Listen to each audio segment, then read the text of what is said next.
ચાલો બાળકો, તૈયાર છો રમત રમવા માટે? આપણી રમતનું નામ છે ગરમ અને ઠંડુ. શું નામ છે? બેન ગરમ બોલે તો શું કરવાનું?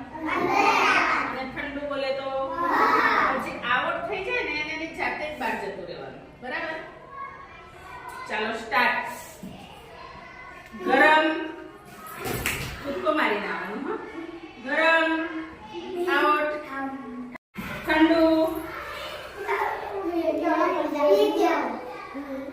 ગરમ ઠંડુ ગરમ ગરમ ગરમ આઉટ આઉટ ઠંડુ ગરમ ગરમ ઠંડુ ઠંડુ પૈસા ગરમ